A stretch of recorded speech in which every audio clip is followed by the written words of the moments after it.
Hello everyone, good evening. मैं शरद यादव एक बार फिर से आपका स्वागत करता हूं आपके अपने यूट्यूब चैनल ग्लैंस एकेडमी पर। दोस्तों, पॉलिटी की क्लास आनी चाहिए थी दिन में 11:30 बजे के आसपास, 12 बजे। इवन कि आप लोग वेट भी कर रहे थे इसका क्लास का, क्योंकि कई लोगों ने कमेंट भी किया दूसरी वीडियोज़ पे कि सर क्लास नहीं आ पा रही है। लेकिन मेरी आज थोड़ी मीटिंग थी, तो इस वजह से मुझे दिन में टाइम नहीं मिला। इवन कि मैं अभी 5 साढ़े 5 बजे रूम पर पहुँचा हूँ और इस समय आती है 1 घंटे बाद इंडियन ज्योग्राफी की क्लास। लेकिन मैंने सोचा पहले पॉलिटी क्लास शुरू करते हैं, फिर उसके 2 घंटे बाद आपको इंडियन ज्योग्राफी की भी आज ही क्लास मिल जाएगी, ताकि क्लास की रेगुलरिटी बनी रहे। हालांकि टाइम थोड़ा सा अलग हो गया, लेकिन क्लास दोनों ही आएंगी। तो जो लोग नए इस चैनल पर जुड़े हुए हैं या जो लोग आज पहली क्लास देख रहे हैं, उनको मैं बता दूं कि हम लोग आरओ और यूपी पीसीएस 2024 को ध्यान में रखते हुए घटनाचक्र पूर्वालोकन जो सीरीज है दोस्तों, जो बहुत ही इंपॉर्टेंट रोल प्ले करती है, उसके शॉर्ट नोट्स हमारी टीम के द्वारा तैयार किए गए और उसी शॉर्ट नोट्स पे हम लोग रेगुलर क्लास ले रहे हैं, जिसमें सभी घटनाचक्र चैप्टर्स को इंक्लूड किया गया है और लगभग 50 से 60 पेजेस में कन्वर्ट किया गया है इंडियन ज्योग्राफी, इंडियन पॉलिटी और अदर सब्जेक्ट्स के भी। तो इसी पर हम लोग रेगुलर फ्री क्लास भी लेते हैं इस पर यूट्यूब पर, ताकि आप लोग इस चीज़ को अच्छे से समझ पाएं और एक कॉन्फिडेंस आपका अच्छा हो जाए एग्जाम में जाने से पहले। और अगर आप लोगों को ये पीडीएफ अच्छी लगेगी या पीडीएफ आप लेना चाहते हैं, तो उसके लिए आप हमारे व्हाट्सएप नंबर पे मैसेज करके वहां से पूरा पेमेंट सिस्टम प्रोसेस सब कुछ जानकर पेमेंट करके आप पीडीएफ ले सकते हैं, जिसका प्राइस बर्गर के प्राइस से भी कम रखा गया है। और अगर आप परचेस करने से पहले एक डेमो पीडीएफ देखना चाहते हैं, तो टेलीग्राम चैनल पर हमने ऑलरेडी पोस्ट कर रखा है 2-3 दिन पहले ही, और कमेंट जो पिन सेक्शन होता है टेलीग्राम में, वहां पर भी हमने टेलीग्राम डेमो पीडीएफ पोस्ट कर दी है। तो आप लोग डेमो पीडीएफ को देख सकते हो, वो कितनी फायदेमंद है आपको, कितनी नहीं है, किस तरीके से हमने सारे घटना चक्र के चैप्टर्स को इंक्लूड किया है। तो ये बहुत ही बेहतर तरीके से आपके लिए रहेगी। तो चलिए शुरू करते हैं आज की क्लास को। और लास्ट क्लास में हम लोगों ने पढ़ाई की थी कि कार्यपालिका वगैरह और गणतंत्र वगैरह, जो कि शासन प्रणाली में हमने कवर कर लिया था। लेकिन अब यहाँ पर थोड़ा सा हमें भारत के जो 2 प्रश्न आते हैं यहाँ से, कि संघात्मक लक्षण और एकात्मक लक्षण, इनको डिटेल से समझने के लिए तो इस पे चर्चा करना शुरू करते हैं। तो संघात्मक लक्षण जो होते हैं दोस्तों, उसकी मुख्य विशेषता होती है कि जहां पर केंद्र और राज्य दोनों का समावेश देखने को मिलता है। कुछ ऐसे विषय जहां पर केंद्र और राज्य दोनों की भूमिका सबसे इंपॉर्टेंट होती है, दोनों का ही रोल होता है, वहां पे दोनों के लिए शक्तियों की बातें की जाती है, तो उसे हम कहते हैं संघात्मक व्यवस्था। जैसे लिखित और कठोर संविधान। अब यहाँ पर क्या है, अब आप कहोगे सर राज्य के लिए तो कोई लिखित संविधान नहीं है, लेकिन मैं कहता हूं कि भाग 5 के अंतर्गत अगर संघ की बात की गई है, तो भाग 6 के अंतर्गत राज्य की बात की गई है। अगर 7वीं अनुसूची की मैं बात करूं, तो इसमें एक सूची संघ की है, एक राज्य की है और एक समवर्ती सूची है। इस तरीके से विभिन्न प्रकार के जो प्रावधान है, और साथ ही साथ अगर आप चाहोगे कि संविधान में हम संशोधन करके उसका परिवर्तन कर लें, तो कुछ ऐसे इंपॉर्टेंट जो है कि आर्टिकल होते हैं या ऐसे इंपॉर्टेंट प्रावधान जिसमें कम से कम आधे राज्यों का भी समर्थन आवश्यक है। जैसे जीएसटी की अगर मैं बात करूं, या राष्ट्रपति के निर्वाचन प्रणाली की बात करूं, या राज्यसभा में जो है कि सीटों की बात करूं, तो इनमें आपको आधे राज्यों का समर्थन भी चाहिए होता है। और अगर वो आधे राज्य का समर्थन नहीं मिलता है, तो वो विधेयक या वो जो संशोधन है वो वैलिड नहीं होगा। तो इस तरीके से लिखित और कठोर संविधान किसका लक्षण है? संघीय, क्योंकि यहाँ केंद्र के साथ साथ राज्य की भी भूमिका महत्वपूर्ण है। वहीं संविधान की सर्वोच्चता होना, यानी न तो केंद्र सर्वोच्च होगा न ही राज्य सर्वोच्च होगा। कौन सर्वोच्च होगा? संविधान की सर्वोच्चता। जबकि अगर आप देखोगे ब्रिटेन में, देखोगे तो ब्रिटेन में कौन सर्वोच्च होता है? संसद संप्रभु होती है, संसद जो है कि सर्वोच्च होती है। वहां किसी भी प्रकार का आपको संविधान देखने को नहीं मिलेगा। हालांकि अलिखित संविधान होता है, मतलब कि व्यवहार में, परंपरा में, प्रथाओं में संवैधानिक मूल्य दिखते हैं, लेकिन संविधान कोई लिखित पैटर्न में नहीं है वहां पे। वहीं केंद्र और राज्य की शक्तियों का विभाजन भी किया जाता है, जिसको हम लोग 7th शेड्यूल में पढ़ते हैं पूरी तरीके से। वहीं न्यायपालिका की स्वतंत्रता, मतलब न तो राज्य की न्यायपालिका होगी न केंद्र की न्यायपालिका होगी, एक अलग ही वो अंग है, बॉडी है, जिसे हम लोग कहते हैं विधायिका, कार्यपालिका, न्यायपालिका। शक्तियों का पृथक्करण जहां पे होता है, separation of power, it means कि जो हमारे देश के 3 प्रमुख अंग होते हैं, जिसमें विधायिका नियम बनाती है, कार्यपालिका उसका पालन करती है और न्यायपालिका उन नियमों के द्वारा किए गए उल्लंघन की जांच करती है। तो यहाँ पे स्वतंत्र न्यायपालिका होगी, न तो राज्य की होगी न केंद्र की, वो दोनों के लिए ही काम करेगी। इसीलिए सुप्रीम कोर्ट में अगर कोई भी मामला जाता है राज्य सरकार का, तो सुप्रीम कोर्ट उस पर भी निर्णय देती है, और अगर कोई मामला केंद्र सरकार का जाता है तो उस पर भी निर्णय देती है। मतलब उसके लिए सारे राज्य, सारी पब्लिक, सारे स्टेट, सेंटर सब बराबर हैं। वहीं द्विसदनीय संसद, ये सबसे इंपॉर्टेंट होता है। अब द्विसदनीय की बात करें, जैसे कि द्विसदनीय का मतलब होता है क्या होता है मतलब इसका कि एक होगी लोकसभा और एक होगी राज्यसभा। तो लोकसभा में तो जनता के द्वारा जो चुने गए सांसद होते हैं वो प्रवेश करते हैं, और वहीं अगर हम राज्यसभा की बात करें तो राज्यसभा में जो सीटें होती हैं वो राज्यों की ही तो प्रतिनिधि होते हैं, राज्यों के प्रतिनिधि। आपको मैंने पढ़ाया था ये चौथी अनुसूची दोस्तों, फोर्थ शेड्यूल जो है वो राज्यों का प्रतिनिधित्व के लिए राज्यसभा की बात करता है कि राज्यसभा में राज्यों का प्रतिनिधित्व होगा। तो एक जो सदन है वो राज्यों को प्रतिनिधित्व करता है और एक सदन पूरी जनता को यानी भारत की जनता का प्रतिनिधित्व करता है संसद के रूप में। तो ये प्रमुख रूप से आपके संघीय लक्षणों में द्विसदनीय संसद मानी जाती है। और अब हम बात करेंगे कुछ एकात्मक लक्षण भी होते हैं, जैसे एकल नागरिकता।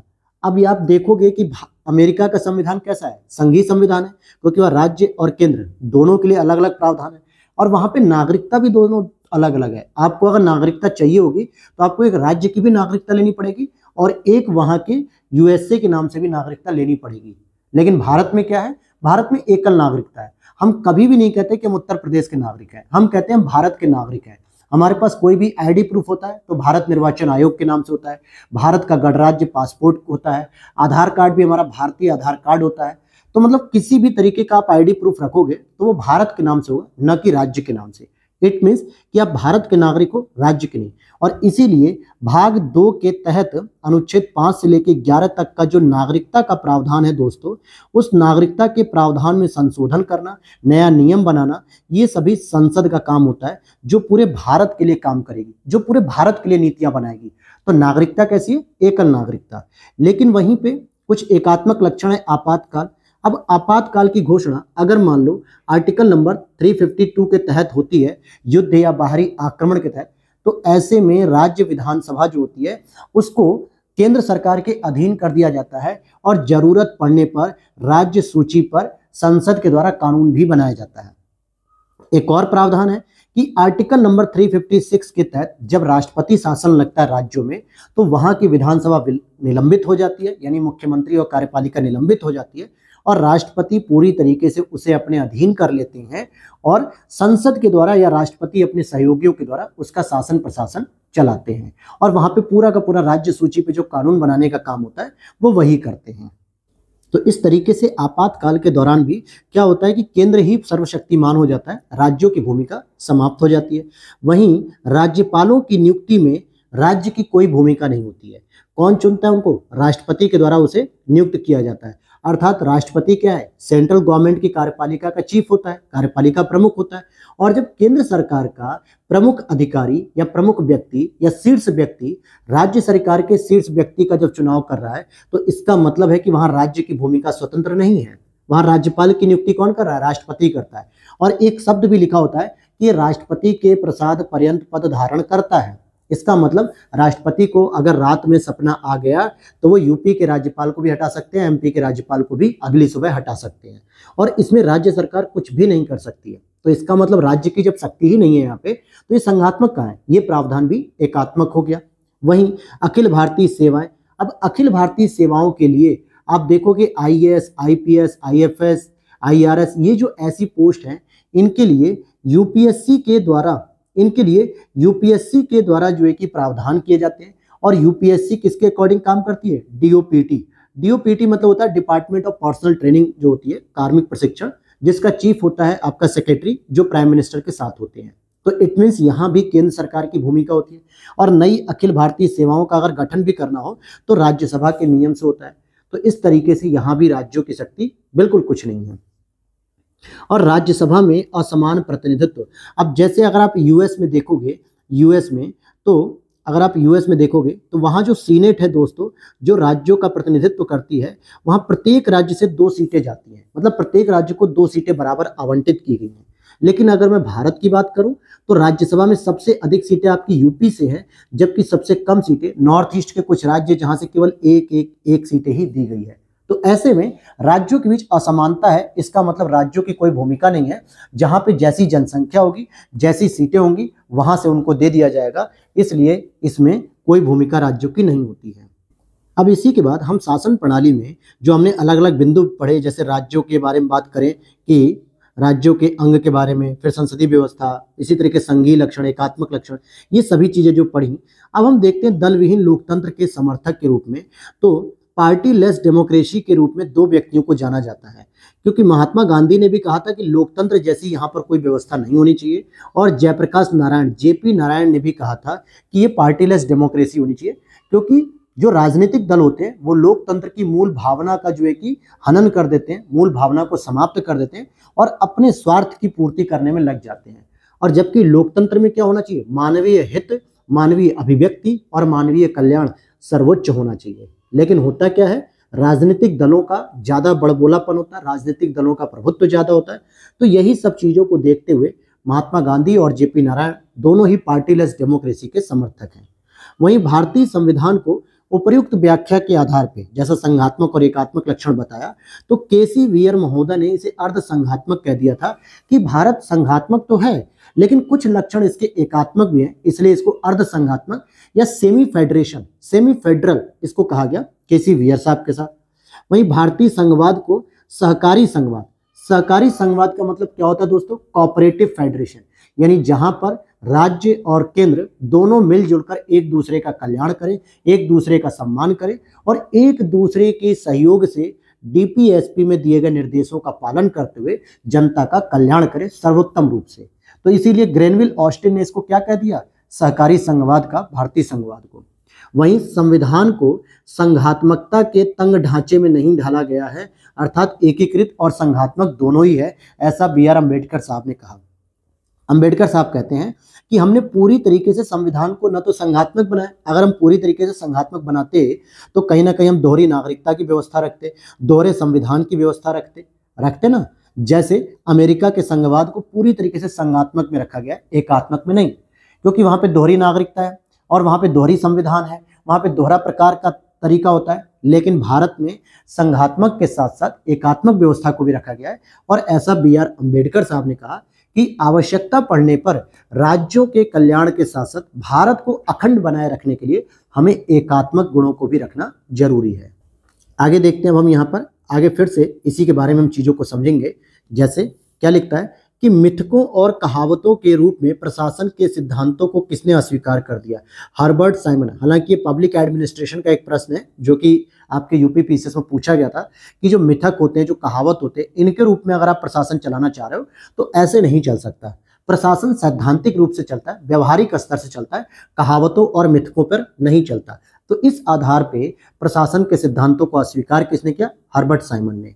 वहीं एक प्रश्न आया था यूपीएससी 2018 में कि संवैधानिक सरकार किसे कहते हैं। ध्यान से समझना, संवैधानिक सरकार, सरकार के कई रूप होते हैं। एक निरंकुश सरकार होती है जहां राजा अपनी मनमानी करता है और प्रजा के हितों का ध्यान नहीं रखता है। एक स्वेच्छाचारी तंत्र होता है जहां पे हिटलर जैसे लोग पैदा होते हैं, मुसोलिनी जैसे लोग पैदा होते हैं, जो राजा तो नहीं होते, जनता की भीड़ में से ही निकल कर आते हैं और जनता का ही दमन करते हैं। इसी तरीके से एक सरकार होती है आपकी संवैधानिक, जो संविधान के उद्देश्यों और नियमों के आधार पर चलती है, जो व्यक्ति की स्वतंत्रता के हित में राज्य की सत्ता पर प्रभावकारी प्रतिबंध भी लगाती है। यानी आर्टिकल 19 के साथ साथ यह भी कहा गया है कि आर्टिकल 32 में कि अगर राज्य के कोई भी नियम, चाहे वो केंद्र सरकार का नियम हो या वो राज्य सरकार का नियम हो, अगर वो आर्टिकल नंबर 19 या आर्टिकल नंबर 14, 15, 16 फंडामेंटल राइट को अगर वायलेट करती है, हनन करती है, वायलेशन करती है, तो आर्टिकल नंबर 32 के प्रयोग से सुप्रीम कोर्ट में जाकर या 226 के माध्यम से हाई कोर्ट में जाकर हम रिट दायर करवा के क्या कर सकते हैं, उस राज्य के कानून को जीरो कर सकते हैं, यानी राज्य के कानून पर प्रतिबंध लगा सकते हैं। क्लियर, अर्थात सीमित सरकार होना, यानी सरकार तो होगी लेकिन सीमित सरकार होगी, यानी संविधान की सीमाओं से परिबद्ध होगी, संविधान के खिलाफ जाकर काम नहीं करेगी। अब अगर संविधान कहता है कि डीपीएसपी का प्रयोग करना चाहिए सरकार को नीति बनाने में, कल्याणकारी योजनाओं को बनाने में, लेकिन इन नियमों के साथ साथ उन्हें मौलिक कर्तव्य और मौलिक अधिकारों का भी ध्यान रखना चाहिए, और कोई ऐसा नियम बना देते हैं सरकार, राज्य सरकार या केंद्र सरकार, जिससे व्यक्ति के अधिकारों को वायलेट किया जा रहा है, वायलेट हो रहा है और मौलिक कर्तव्यों की छवि भी धूमिल हो रही है, तो ऐसे में वो राज्य सरकार के नियमों पे क्या होगा, प्रतिबंध लगा दिया जाएगा। तो इन्हीं सब चीजों को कहा जाता है संवैधानिक सरकार। अब यहाँ पर हम घटना चक्र के अगले चैप्टर पे चलते हैं, चैप्टर नंबर 10, जो कि राष्ट्रीय प्रतीक से संबंधित कुछ प्रश्न यहाँ पर पूछे जाते हैं। तो जैसा कि पहला है कि जन गण मन को राष्ट्रगान के रूप में कब अपनाया गया। बहुत सारे लोग इसमें कंफ्यूज हो जाते हैं और वो क्या करते हैं 26 जनवरी 1950 लगा देते हैं, या फिर बहुत सारे लोग 26 नवंबर 1949 बताते हैं, जिस दिन संविधान स्वीकृत हुआ था, अंगीकृत हुआ था। तो यहाँ ध्यान रखना है आपको कि जनगण मन को राष्ट्रगान के रूप में अपनाया गया था 24 जनवरी 1950 को। अच्छा, जनगण मन को किसने गाया था, ये कमेंट सेक्शन में आपको बताना है, किसने गाया था ये बताना है।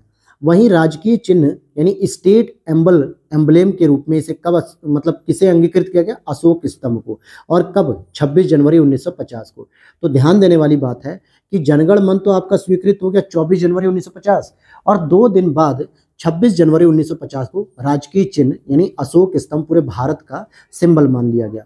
राष्ट्रीय ध्वज को कब स्वीकृत किया गया, 22 जुलाई 1947 में, और ये संविधान सभा द्वारा ही स्वीकृत कर लिया गया था, क्योंकि उस समय संविधान सभा के अपने अधिवेशन चलते थे, यानी कि जो बैठक होती थी उसे चलते थे। भारतीय राष्ट्रीय ध्वज में जो चक्र है वो किसका प्रतीक है, न्याय का प्रतीक है। और भारतीय राष्ट्रीय जो पंचांग है उसमें शक संवत पर आधारित है, क्योंकि मैं आपको बताते चलूं कि हमारे भारत में जो एंशिएंट पीरियड में आप देखोगे तो कुछ राजा हुए जिन्होंने विक्रम संवत भी चलाई थी, ठीक है, किसी ने शक संवत भी चलाई है, और किसी ने हिजरी संवत भी चलाई है। हालांकि हिजरी संवत का प्रयोग आज भी मुस्लिम लोग करते हैं। तो भारत सरकार के द्वारा शक संवत का प्रयोग वैलिड किया गया, और इस शक संवत को 78वीं ईस्वी में कनिष्क के द्वारा चलाया गया। ठीक है, किसके द्वारा, कनिष्क के द्वारा। कनिष्क किसका शासक था, कुषाण काल का शासक था, यानी कुषाण वंश का, क्योंकि इसने शकों को पराजित किया था, इसीलिए इसने शक संवत का उद्घाटन कर दिया, कनिष्क के द्वारा किया गया था। क्लियर है इतनी बात। और राष्ट्रीय पंचांग को 22 मार्च 1957 को अपनाया गया था। जो राष्ट्रीय पंचांग होता है, जो राष्ट्रीय कैलेंडर है, जिसके आधार पे हम कहीं ना कहीं जो छुट्टियां या त्योहार या जो भी तय करते हैं, तो 1957 को अपनाया गया था। इतनी बात क्लियर हो गई। अब यहाँ पे कुछ राज्य और यूनियन टेरिटरीज हैं। हालांकि आपको लगेगा सर ये क्या ही बच्चों वाली चीज पढ़ा रहे हैं, लेकिन यहाँ से कई बार आपसे प्रश्न मिलान करने के लिए आ जाता है, क्रम पूछ लेता है कौन से राज्य का गठन पहले हुआ, कौन से राज्य का गठन बाद में हुआ। तो इन सभी के बारे में आपसे एक चर्चा करते हैं हम लोग। तो आपको भी पता है कि जो आंध्र प्रदेश के एक प्रमुख लीडर थे श्री रामालू पट्टू, ठीक है, श्री रामालू पट्टू, इनकी मृत्यु हो गई थी अनशन के बजाय, अनशन धरने के दौरान, क्योंकि ये चाहते थे कि भाषाई आधार पे आंध्र प्रदेश को एक नए राज्य का दर्जा दिया जाए। हालांकि तत्कालीन समिति जो थी, जेवीपी समिति थी, जिसमें जवाहरलाल नेहरू जी थे, वल्लभ भाई पटेल थे, पट्टाभी सीतारमैया थे, फिर बीजी खेर साहब पहले जो भाषाई आयोग के अध्यक्ष थे, और भी फजल अली कमेटी थी, इन सभी ने कहा कि हम प्रशासन के आधार पे तो हम राज्यों का निर्माण कर सकते हैं, लेकिन अगर भाषा के आधार पर निर्माण करेंगे तो 1947 में अगर आप देखोगे तो भारत में कई प्रकार की भाषाएं बोली जाती थी। उड़िया, मराठी, तेलुगु, तमिल, संस्कृत, उर्दू, मलयालम, उड़पी, बहुत सारी भाषाएं थी। और ऐसे में भारत के कई सारे छोटे छोटे टुकड़े हो जाते, कई सारे छोटे छोटे राज्य बन जाते।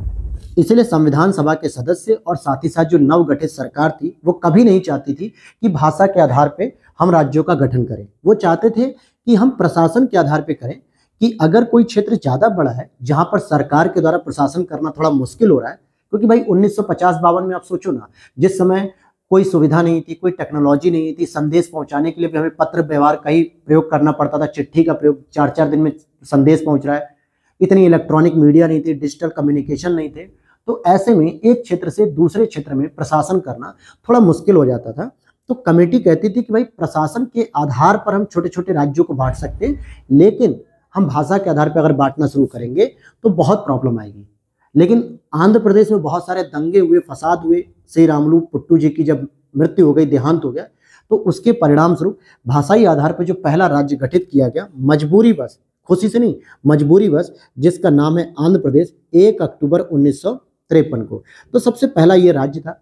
फिर उसके बाद प्रशासन के आधार पे जब हमने विदर्भ को तोड़ा, किसको तोड़ा, विदर्भ, क्योंकि विदर्भ से महाराष्ट्र और गुजरात अलग किए गए, तो गुजरात यहाँ पे 1960 में निकला, 1 मई 1960, और इसी समय महाराष्ट्र भी अलग किया गया। तो कहीं आपसे पूछ ले कि महाराष्ट्र का गठन कब हुआ, तो 1 मई 1960। और अब क्या होगा कि 3-4 स्टेट आपको दे देगा और कहेगा कि आप इसका क्रम बैठाइए कि कौन सा राज्य कब गठित हुआ। अच्छा, नॉर्थ ईस्ट में जो है कि आपको पता है असम से बहुत सारे राज्य निकले हैं, लेकिन सबसे पहला जो राज्य निकला, आपको ये अगर पता रहे तो आपका उत्तर सही हो सकता है, वो है नागालैंड। 1 दिसंबर 1963 को पहला राज्य नागालैंड था जो असम से अलग हुआ, यूं कहे कि वहां पे पहला स्टेट बनता नॉर्थ ईस्ट में। फिर हरियाणा की बात करेंगे तो 1 नवंबर 1966 को हरियाणा बना, जो कि पंजाब चंडीगढ़ हरियाणा वाला जो मुद्दा था। हिमाचल प्रदेश की बात करें तो ये 25 जनवरी 1971 को बना। राजस्थान की बात करें तो 1 नवंबर 1956 को बना। महाराष्ट्र की बात करें तो 1 मई 1960 को यह गठित हुआ। तो यहाँ पर आप ध्यान देना कि ये देखिए महाराष्ट्र वाला और गुजरात वाला ये नीचे लिखा है, हालांकि इसको लिखना ऊपर था कि महाराष्ट्र और गुजरात ये एक ही साथ एक ही दिन में अलग अलग हुए। फिर यहाँ पर और हम देखते हैं, यहाँ पर जो एक क्रम है, सीक्वेंस है, जो कई बार पूछा जाता है कि 21 जनवरी 1972 को 3 नॉर्थ ईस्ट राज्यों का गठन हुआ, मेघालय, मणिपुर, त्रिपुरा। फिर सिक्किम की बात करेंगे तो 16 मई 1975 को 36वें संविधान संशोधन के द्वारा इसे पूर्ण राज्य का दर्जा दिया गया, जबकि 35वें संविधान संशोधन के द्वारा 1974 में इसे सेमी स्टेट यानी अर्ध राज्य का दर्जा दिया गया था सिक्किम को, लेकिन फिर 36वें संविधान संशोधन से इसे पूर्ण राज्य का दर्जा दे दिया गया। वहीं फिर 20 फरवरी 1987 को यानी 1987 में फिर से 3 जो है कि नए राज्यों का गठन हुआ, जिसमें मिजोरम था, अरुणाचल प्रदेश था, गोवा था। तो ध्यान देना कि गोवा को 1987 में एक नए राज्य का दर्जा दिया गया और फिर सन 2000 में 3 नए राज्यों का गठन हुआ, जैसे छत्तीसगढ़ से निकला एमपी, मतलब एमपी से छत्तीसगढ़ निकला, और यूपी से उत्तराखंड निकला, और बिहार से झारखंड निकला। तो 1 नवंबर, 9 नवंबर, 15 नवंबर ये सन 2000 में गठित हुए। वहीं 2 जून 2014 को किसका गठन हुआ? तेलंगाना सरकार का गठन हुआ, मतलब तेलंगाना राज्य का गठन किया गया। तो इस तरीके से राज्यों का क्रम आपको याद रहे, जिससे प्रश्न पूछे जाएं तो गलत नहीं होना चाहिए। अब जरा यहाँ पर कुछ कमेटीज थी जो राज्यों के गठन से संबंधित है, इनकी प्रशंसा या जो है कि इनकी अनुशंसाएं थी, जो सिफारिश थी, उनको देखते हैं। जैसे एसके धर आयोग का जब गठन किया गया था 1948 में, तो इन्होंने राज्यों के पुनर्गठन हेतु प्रशासनिक सुविधा को वरीयता दी थी, न कि भाषाई आधार पे। और इसी तरीके से जेवीपी समिति जो गठित हुई थी 1948 में, जिसका नाम है जवाहरलाल नेहरू, वल्लभ भाई पटेल और पट्टाभी सीतारमैया, इनकी कमेटी ने भी भाषाई आधार पर राज्यों के गठन को इनकार कर दिया, क्योंकि इन्होंने कहा था कि अगर हम भाषाई आधार पर गठन करेंगे तो बहुत सारे राज्यों का गठन करना पड़ जाएगा, जो कि भारत की एकता और अखंडता के लिए चुनौती पैदा कर सकता है। इसी के बाद 1956 में एक राज्य पुनर्गठन अधिनियम पारित किया गया संसद के द्वारा, और जिसमें निर्धारित किया गया कि 14 राज्यों और 6 यूनियन टेरिटरीज को स्थापित किया जाएगा। बात समझ में आ गई कि 1956 में राज्य पुनर्गठन आयोग जो था अधिनियम द्वारा 14 राज्य और 6 यूनियन टेरिटरीज को स्थापित किया गया।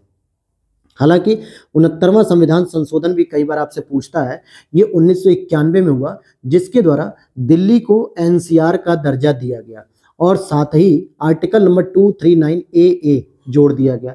अब यहाँ पर एनसीआर का मतलब क्या होता है? नेशनल कैपिटल रीजन, जिसमें दिल्ली में 3 राज्यों के कुछ जिले हैं जो एनसीआर में आते हैं, जैसे हरियाणा एक तो हो जाएगा, राजस्थान की बात करेंगे तो राजस्थान से एक अलवर है और एक भरतपुर है।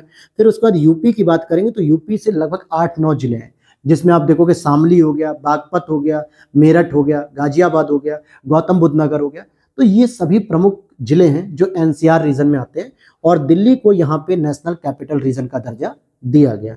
और इसके साथ ही एक विधानसभा और मंत्री परिषद का भी उपबंध किया गया। तो अगर कोई आपसे पूछे कि क्या दिल्ली में विधानसभा और मंत्री परिषद का गठन भारत की आज़ादी के साथ ही कर दिया गया था, तो ऐसा नहीं है। उनका गठन 1991 में किया गया था। इतनी बात क्लियर। फिर आगे देखते हैं हम कि और भी राज्यों से संबंधित जो प्रश्न है कि नवंबर 1956 को मिनिकॉय एवं अमीनी द्वीप बना, जिसका 1 नवंबर 1977 को लक्षद्वीप नाम रखा गया, क्योंकि लक्षद्वीप का जो सबसे साउथेस्ट पॉइंट होता है ना, सबसे दक्षिणी बिंदु मिनिकॉय, जो आपके मालदीव से अलग होता है। कितने डिग्री चैनल से अलग होता है दोस्तों? कमेंट सेक्शन में आप लोग बता दीजिएगा कितने डिग्री चैनल से ये अलग होता है मिनिकॉय और मालदीव आपस में। तो मिनिकॉय और अमीनी द्वीप को मिलाकर 1 नवंबर 1973 को लक्षद्वीप नाम रखा गया। वहीं 20 दिसंबर 1961 को दमन द्वीप यूनियन टेरिटरीज बनते हैं। क्या बनते हैं? यूनियन टेरिटरीज बनते हैं।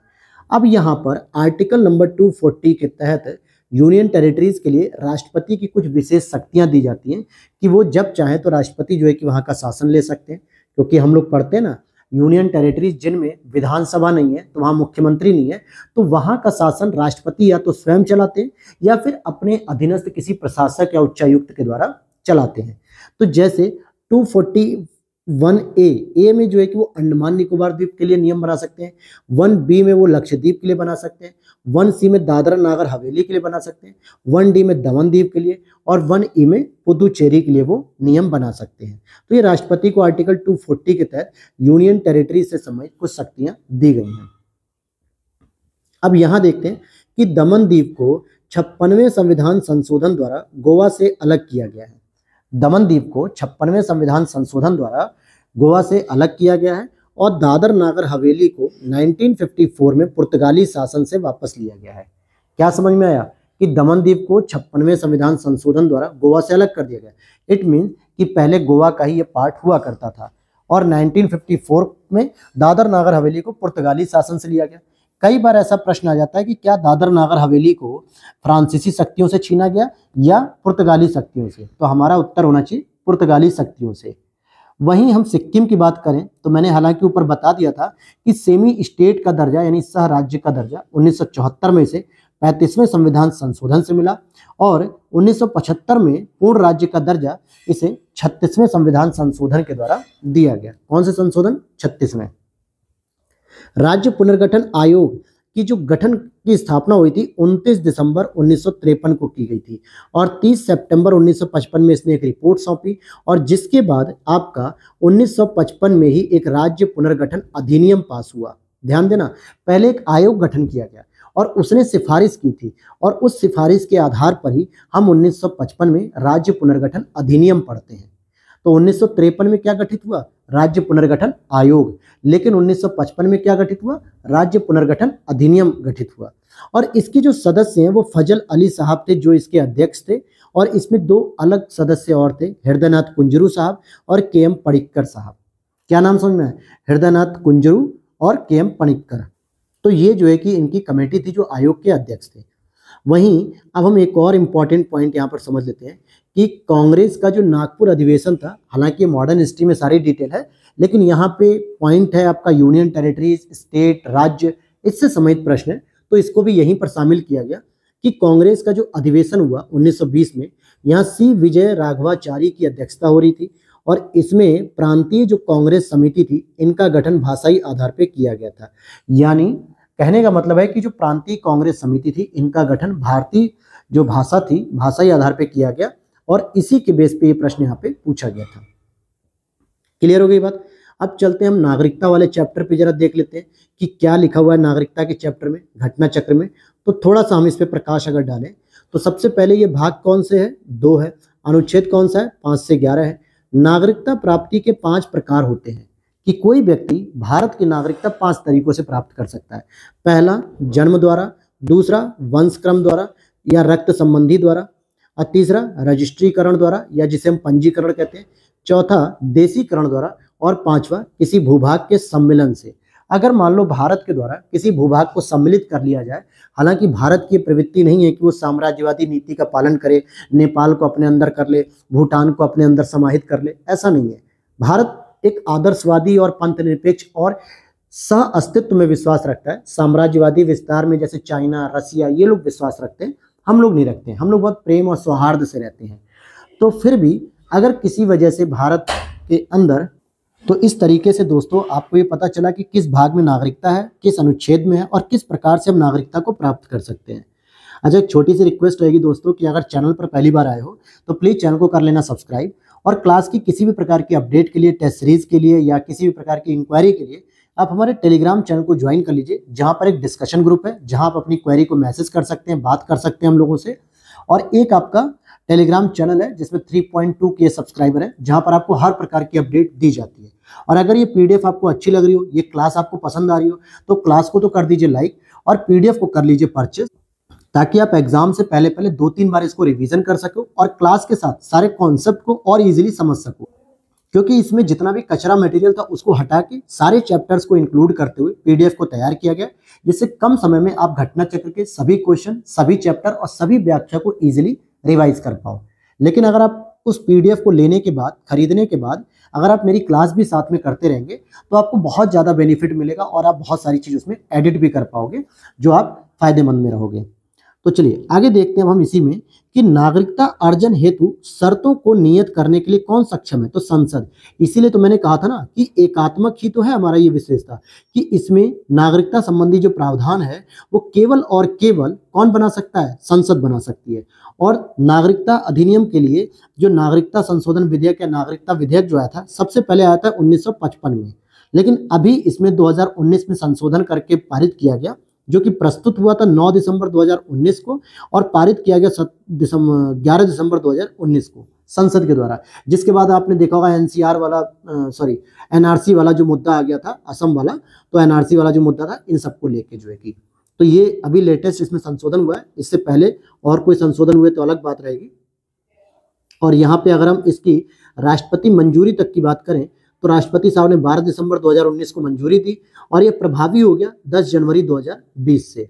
और इसका उद्देश्य था कि अफगानिस्तान, पाकिस्तान और बांग्लादेश, इन 3 मुल्कों में उत्पीड़ित अल्पसंख्यक समूहों को नागरिकता प्रदान करना। और ये कौन से देश हैं जहां पर मुस्लिम बहुसंख्यक हैं, लेकिन नियम में क्या है, अल्पसंख्यकों के लिए। तो जैसे हिंदू हो गया, सिख हो गया, बौद्ध हो गया, जैन हो गया, पारसी हो गया, ईसाई। तो इसमें 6 समुदायों को शामिल किया गया है जो अल्पसंख्यक समुदाय की श्रेणी में आते हैं। इन देशों में, भारत में नहीं आते, इन देशों में आते हैं जो मुस्लिम बहुल देश हैं। तो यहाँ से आने वाले लोगों को नागरिकता देने का प्रावधान तय किया गया था। अब यहाँ पर हम चैप्टर नंबर 13 पढ़ेंगे, मूल अधिकार यानी फंडामेंटल राइट, जो बहुत सारे स्टूडेंट को मैक्सिमम याद रहता है, बेसिक चीज़ें, लेकिन हमने इसमें उन चीज़ों को ज़्यादातर शामिल किया है जो एग्जाम्स में बार बार पूछी जाती हैं और आपको कन्फ्यूज़न क्रिएट करता है। सबसे पहली चीज़ कि उदार लोकतंत्र में स्वतंत्रता की सर्वोत्तम सुरक्षा को नियत करता है शक्तियों का पृथक्करण। ध्यान देना कि जो भी लोकतंत्र होता है, उदार लोकतंत्र, वहाँ पे स्वतंत्रता की सर्वोत्तम सुरक्षा कौन नियत करेगा, इसी को हम शक्तियों का पृथक्करण कहते हैं, जो कि विधायिका, कार्यपालिका, न्यायपालिका। यानी लोकतंत्र में स्वतंत्रता के लिए जो नियम है वो विधायिका बनाएगी, कार्यपालिका उसका इम्प्लीमेंट करेगी और न्यायपालिका ये देखेगी कि अगर उस नियम के द्वारा मूल अधिकारों का हनन हो रहा है तो उस नियम को क्या करेगी, जीरो कर देगी, यानी उसको शून्य घोषित कर देगी या वहां तक शून्य घोषित करेगी जहां तक उससे मूल अधिकार हनन होता है। अगर हम बात करें कि सर्वप्रथम मूल अधिकारों को संविधान में शामिल करने का समर्थन किसने किया था, तो सबसे पहले नेहरू रिपोर्ट जो 1928 में आई थी उसके द्वारा मूल अधिकारों की बात की गई थी। और इस नेहरू रिपोर्ट के जो अध्यक्ष थे वो JL नेहरू नहीं बल्कि उनके पिताजी ML नेहरू साहब थे, यानी मोतीलाल नेहरू जी उसके अध्यक्ष थे। क्योंकि बहुत बार ये प्रश्न पूछा जाता है कि नेहरू रिपोर्ट की अध्यक्षता किसने की थी, तो बहुत सारे स्टूडेंट जवाहरलाल नेहरू को लगा देते, क्योंकि मॉडर्न हिस्ट्री में जो स्वतंत्रता आंदोलन का पीरियड है वहाँ पर नेहरू में जवाहरलाल नेहरू, मोतीलाल नेहरू की जगह ज़्यादा हाईलाइट रहते हैं और सरदार पटेल जी, महात्मा गांधी, ये लोग, जबकि नेहरू रिपोर्ट के अध्यक्ष मोतीलाल नेहरू जी थे। और हम इसमें जानेंगे कि मूल अधिकारों पर संविधान सभा में बहस में भाग लेते हुए डॉक्टर सर्वपल्ली राधाकृष्णन साहब ने कहा था कि यह हमारे लोगों के लिए एक प्रतिज्ञा और सभ्य विश्व के साथ किया गया एक समझौता है। यानी अगर हम मूल अधिकारों को शामिल कर रहे हैं तो हम एक प्रतिज्ञा ले रहे हैं सभ्य विश्व के साथ, यानी जो विश्व सुसज्जित है उसमें हम भी अब शामिल हो रहे हैं। अच्छा, तीसरी बात, अनुच्छेद 13 जैसे कब से शुरू होता है, ये अनुच्छेद 12 से लेकर 35 तक शुरू होता है। कौन से भाग में इसकी बात की गई है, तो भाग 3 में जो है की बात की गई मूल अधिकार में। भाग 12 से लेकर 35 तक में जो भाग 13 होता है, मतलब अनुच्छेद 13 जो होता है वो संवैधानिक प्रावधानों को संसद या राज्य कानूनों पर प्राथमिकता प्रदान करता है। मतलब कि अनुच्छेद 13 कहता है कि कोई भी ऐसा कानून जो संसद या राज्य के द्वारा बनाया जाता है वो संवैधानिक प्रावधानों से ऊपर नहीं हो सकता, वो संवैधानिक प्रावधानों से नीचे होगा। इट मीन्स कि भाग 13 जो है संवैधानिक प्रावधानों को क्या करते हैं, प्राथमिकता देते हैं। और अनुच्छेद जो 12 है, बार बार दोस्तों भाग निकल रहा है लेकिन मैं अनुच्छेद ही कहना चाहूँगा। अनुच्छेद 12 में राज्य की परिभाषा दी जाती है कि राज्य में वो सभी संगठन आते हैं या वो सभी संस्था आती है जो सरकारी होती है और सरकार के लिए जो है कि बनी होती है। अब यहीं पर हम देखेंगे कि एक केस आया था दोस्तों इससे संबंधित, जो आपको पता रहना चाहिए जैसे मद्रास राज्य, मद्रास किसे कहते हैं, आज वर्तमान का चेन्नई, और चेन्नई किस में आता है, तमिलनाडु में आता है, ठीक है। बनाम चंपकम दुराय राजन 1951 में सुप्रीम कोर्ट के निर्णय के पश्चात भेदभाव के विरुद्ध अधिकार आर्टिकल 15 में संशोधन किया गया। तो कई बार पूछ लेता है कि जो मद्रास राज्य बनाम चंपकम दुराय राजन 1951 को जो मामला था, वो सुप्रीम कोर्ट ने जो निर्णय दिया था वो किसके लिए दिया गया था, तो आर्टिकल 15 को रेफरेंस दिया गया था। और पहले संविधान संशोधन 1951 के द्वारा अनुच्छेद 15(4) जोड़ा गया, जिसमें ओबीसी, एससी, एसटी के लिए राज्य एक विशेष उपबंध करेगा या उनके सशक्तिकरण के लिए, शैक्षिक विकास के लिए कुछ विशेष प्रकार का उपबंध कर सकता है। फिर इसके बाद हम बात करेंगे कि अनुच्छेद 15(5) क्या लिखा है, अनुच्छेद 15(5) शिक्षण संस्थाओं में गैर सरकारी और गैर अनुदान प्राप्त भी सम्मिलित हैं, जहां ओबीसी, एससी, एसटी हेतु आरक्षण की सुविधा प्रदान की गई है। तो क्या प्रदान किया गया है, अब यहाँ पे 15(4) आपने देखा कि सरकार या राज्य एससी, एसटी, ओबीसी वंचित वर्गों के लिए या जो सशक्तिकरण नहीं है, इन वर्गों के विकास के लिए, शैक्षिक विकास के लिए कुछ ना कुछ काम कर सकती है। तो 15(5) में इस चीज को क्लियर किया गया कि शैक्षणिक संस्था जो होती है उसमें गैर सरकारी व गैर अनुदान प्राप्त भी सम्मिलित होती है, जहां ओबीसी, एससी, एसटी के लिए आरक्षण की सुविधा प्रदान की जाती है। तो जो ओबीसी, एससी, एसटी को जो रिजर्वेशन मिलता है आर्टिकल 15(5) में दिया जाता है, लेकिन ये एजुकेशन में दिया जाता है। लेकिन आप कहोगे सर कि ओबीसी, एससी, एसटी को जॉब में भी तो दिया जाता है रिजर्वेशन, गवर्नमेंट सेक्टर की जॉब में, तो वो होता है आपका आर्टिकल नंबर 16(5). कौन सा होता है, आर्टिकल नंबर 16(5), क्योंकि अनुच्छेद 16 कहता है अवसरों की समानता से संबंधित है, यानी कि रोजगार से संबंधित अनुच्छेद 16 है। फिर यहां देखते हैं अनुच्छेद 15(4) और अनुच्छेद 16(4) में ओबीसी हेतु राज्य सेवाओं में आरक्षण प्रदान किया जाता है। इट मीन्स, जबकि 15(6) और 16(6) में ईडब्ल्यूएस के लिए बात है। तो वही 15(4) में ओबीसी, एससी, एसटी को एजुकेशन के फील्ड में आरक्षण दिया जाएगा, 16(4) के तहत उसे जॉब में आरक्षण दिया जाएगा। अगर मैं बात करूं 15(6) तो ईडब्ल्यूएस कोटे के अंतर्गत लोगों को एजुकेशन सेक्टर में जो है कि रिजर्वेशन दिया जाएगा, और 16(6) के तहत जॉब में जो है कि रिजर्वेशन दिया जाएगा, इसमें ईडब्ल्यूएस को। और ईडब्ल्यूएस जो कोटा है या जो इकोनॉमिक वीकर सेक्शन के लिए जो संशोधन किया गया वो था 103वां संविधान संशोधन, जो 2019 में किया गया। और वहीं 102वां संविधान संशोधन था जो कि ओबीसी कमीशन बनाया जाता है, यानी अन्य पिछड़ा वर्ग के लिए एक आयोग बना दिया जाता है, संवैधानिक आयोग बनाया जाता है। इसके बाद अगर हम देखें कि सुप्रीम कोर्ट को समान कार्य के लिए समान वेतन को मौलिक अधिकार परिभाषित करने की शक्ति प्राप्त हुई। समाजवाद शब्द के साथ अनुच्छेद 14 और अनुच्छेद 16 को जब मिलकर पढ़ना चाहिए, जब इसको मिलाकर पढ़ा गया तब हम कह सकते हैं कि समान कार्य के लिए समान वेतन होना चाहिए, जो आर्टिकल 39 के अंतर्गत संशोधन किया गया डीपीएसपी में, तो इसको मौलिक अधिकार के रूप में भी मान्यता दी गई। वहीं प्रेस की स्वतंत्रता की बात करें तो आर्टिकल 19(1)(a) में ही प्रेस की स्वतंत्रता की बात की गई। और एक और चीज समझिएगा कि निजी भवनों, मकानों पर झंडा फहराना ये भी एक हमारा मौलिक अधिकार हो चुका है 19(1)(a) के तहत। क्योंकि इससे पहले क्या होता था, आपसे 10-12 साल पहले आप देखोगे कि सार्वजनिक भवन पर भी झंडा केवल फहराया जाता था, लेकिन प्राइवेट मकान या भवनों पर, निजी भवनों पर लोग झंडा नहीं फहरा सकते थे, क्योंकि ऐसा माना जाता था कि राष्ट्रीय प्रतीक यानी राष्ट्रीय झंडे का अपमान होता है। लेकिन अब क्या है, हर घर तिरंगा अभियान चलाते हैं हमारी मोदी सरकार, जो है कि पिछले साल से चला रही है, 2 सालों से हर घर तिरंगा अभियान, जिसके तहत अब क्या है कि हर व्यक्ति अपने घरों के ऊपर, छतों के ऊपर, अपनी दुकानों पे, बिल्डिंग्स में झंडे लगा सकती है, और इसे 19(1)(a) के तहत मूल अधिकार के रूप में परिभाषित किया गया है। वहीं आर्टिकल 19(1) पर जो प्रतिबंध लगाए गए हैं वो आर्टिकल नंबर 2 के अंतर्गत, क्योंकि मैं अगर आपको पहले ही क्लियर कर दूं कि अनुच्छेद 1 के तहत क्या 6 प्रकार की स्वतंत्रता दी गई है, ठीक है, 6 प्रकार की, जैसे किसी भी जगह आवागमन कर सकते हो, कहीं भी निवास कर सकते हो, धरना वगैरह दे सकते हो, प्रदर्शन कर सकते हो, और हड़ताल नहीं कर सकते, संघ वगैरह बना सकते हो, व्यापार वगैरह कर सकते हो। लेकिन इन पर एक प्रतिबंध भी लगाया जाता है, वो कुछ आधार होते हैं जिस आधार पर आप उनका प्रतिबंध नहीं लगा सकते, मतलब कि मूल अधिकारों का जो है कि हनन किया जा सकता है, वो आधार होते हैं आपके आर्टिकल नंबर 19(2) में। जैसे अगर यहाँ लिखा है कि नागरिकों के विचार अभिव्यक्ति की स्वतंत्रता पर युक्त प्रतिबंध लगाया जाता है। अगर आप 19(1) यानी आर्टिकल नंबर 19(1) के तहत जो भी अधिकार दिए गए, अगर आप उसका प्रयोग कर रहे हो और उससे अगर भारत की संप्रभुता या अखंडता टूटती है, खंडित होती है, कहीं ना कहीं वो विच्छेदित हो रही है, तो ऐसे में आपकी आर्टिकल नंबर 19(1) पर प्रतिबंध लगाया जा सकता है। अगर राज्य की सुरक्षा खतरे में आ जाती है, भारत सरकार की सुरक्षा खतरे में आ रही है, अब पता चले आप कहो कि सर मेरा 19(1) के तहत मुझे बोलने की आज़ादी है, मैं कुछ भी बोलूं। अब आप जम्मू कश्मीर में खड़े होके पाकिस्तान की तरफ मुंह करके माइक लगा के बोलो कि जम्मू कश्मीर में इस जगह पे ग्रेनेड लगे हुए हैं, इस जगह पे जो है कि रडार लगी हुई है, इस जगह पे लड़ाकू विमान तैनात किए गए, तो भाई इससे तो राज्य की सुरक्षा खतरे में आ गई ना, क्योंकि हमने दुश्मन देश को अपनी खुफिया जानकारी दे दी। तो ऐसे में आपकी अभिव्यक्ति की आज़ादी छीन ली जाएगी और आपको प्रतिबंधित कर दिया जाएगा। वहीं आप कुछ ऐसी बयानबाजी कर रहे हो दिल्ली में जाके राजदूतों के सामने या डिप्लोमेटिक ऑफिस के सामने, डायस्पोरा ऑफिस के सामने, जिससे भारत ब्रिटेन का संबंध खराब हो या भारत रसिया का संबंध खराब हो या भारत अमेरिका का संबंध खराब हो, कुछ ऐसी बयानबाजी कर रहे हो जो उन देशों के खिलाफ है। तो ऐसे में विदेशी राष्ट्रों से जो संबंध विच्छेद हो सकते हैं उसे रोकने के लिए आप पर प्रतिबंध लगाया जा सकता है। वहीं लोक व्यवस्था, लॉ एंड ऑर्डर को मेंटेन रखने के लिए, शिष्टाचार और सदाचार को मेंटेन रखने के लिए, और अगर आपने अदालत की अवमानना कर दी है तो भी आपके आर्टिकल नंबर 19(1) पर क्या किया जाएगा, प्रतिबंध लगा दिया जाएगा।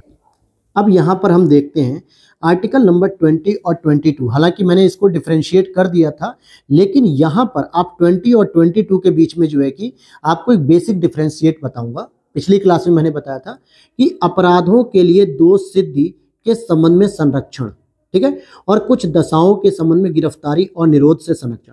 यानी पहले आपके ऊपर अपराधों की दोष सिद्धि की जाएगी, यानी आपके अपराधों को प्रूफ किया जाएगा, और इस संबंध में जो संरक्षण होता है वो आर्टिकल 20 में होता है। लेकिन अगर आपके ऊपर अपराध दोषित हो जाते हैं, सिद्ध हो जाते हैं, तो फिर आपको गिरफ्तारी और निरोध से संबंधित जो संरक्षण होते हैं वो आर्टिकल 22 के तहत वर्णित होते हैं। अब उसी तरीके से यहाँ पर एक प्रश्न कई बार पूछा जाता है कि आर्टिकल नंबर 19(1)(d) को आर्टिकल नंबर 21 के साथ मिलाकर पढ़ने पर कौन सा अधिकार बनता है, तो एकांतता का अधिकार बनता है, यानी कि राइट टू सॉलिडेरिटी, मतलब एकांत रहने का भी अधिकार हो सकता है, कहीं भी जाओ कहीं भी कुछ भी करो। तो उसमें आर्टिकल नंबर 19(1)(d) और आर्टिकल 21 को जब हम एक साथ मिलाकर वो करते हैं, पढ़ते हैं, तो एकांतता का अधिकार बन जाता है। पुट्टा स्वामीवाद में अगस्त 2017 में सुप्रीम कोर्ट की 9 सदस्यीय संविधान पीठ ने निजता के अधिकार को आर्टिकल 21 में समाहित किया। मीन्स क्या है कि 2017 में दोस्तों राइट टू प्राइवेसी का मुद्दा चल रहा था, और उस समय 9 सदस्यीय संवैधानिक पीठ जो थी सुप्रीम कोर्ट की, उसने निजता के अधिकार को आर्टिकल नंबर 21 में शामिल करते हुए इसे फंडामेंटल राइट बना दिया। और जीवन साथी चुनने का अधिकार, यानी ये होता है आपका आर्टिकल नंबर 21। ये बहुत ही बेसिक प्रश्न कई बार पूछा जाता है, और यहाँ पे ऑप्शन में आपको 19 भी मिलेगा, ऑप्शन में आपको 21 भी मिलेगा। इन दोनों में कंफ्यूजन होता है कि अगर आप अपने लाइफ पार्टनर को चुनना चाहते हो, उसके लिए स्वतंत्र हो, आप किस तरीके से अपने जीवन साथी को चुनोगे, तो वो आर्टिकल नंबर 21 के तहत आता है। फिर यहाँ हम देखते हैं कि 44वें संविधान संशोधन 1978 के द्वारा आर्टिकल 21 को आपातकाल में भी स्थगित नहीं किया जा सकता, आर्टिकल 20 को भी नहीं। यानी किसी भी प्रकार का आप आपातकाल लगा लीजिए, चाहे 352 का प्रयोग करो, चाहे 360 का प्रयोग करो, चाहे 356 का प्रयोग करो, किसी भी स्थिति में आर्टिकल 21 और आर्टिकल 20 को निलंबित नहीं किया जा सकता, यानी ये स्थगित नहीं हो सकते हैं। जैसे अगर हम और जानकारी इसको कलेक्ट करें, तो राष्ट्रीय आपातकाल अगर वो युद्ध या बाह्य आक्रमण के आधार पर लगता है, तो सभी फंडामेंटल राइट ऑटोमेटिकली स्थगित हो जाएंगे, केवल आर्टिकल 20 और 21 नहीं स्थगित होंगे। जबकि अगर वो सशस्त्र विद्रोह यानी भारत की आंतरिक मुद्दे की वजह से अगर वो लग रहा है, तो आर्टिकल 20, 21 और 19 को छोड़कर सभी फंडामेंटल राइट स्थगित होंगे। तो डिफरेंस क्या आया कि आर्टिकल 19 कब स्थगित होगा, जब 352 का प्रयोग युद्ध और बाह्य आक्रमण के आधार पर होगा। लेकिन अगर 352 का प्रयोग सशस्त्र विद्रोह के आधार पर किया जाता है, तो आर्टिकल 19 निलंबित नहीं होगा। क्लियर हो गया। अब यहां पर एक और प्रावधान है, जैसे कि अभियुक्तों को दोहरे दंड एवं स्व अभिशंसन से संरक्षण प्राप्त करता है। कैसे? आर्टिकल नंबर जो 20 है वो दोहरे दंड से भी बचाव करता है और स्वयं के विरुद्ध साक्षी होने से भी बचाव करता है।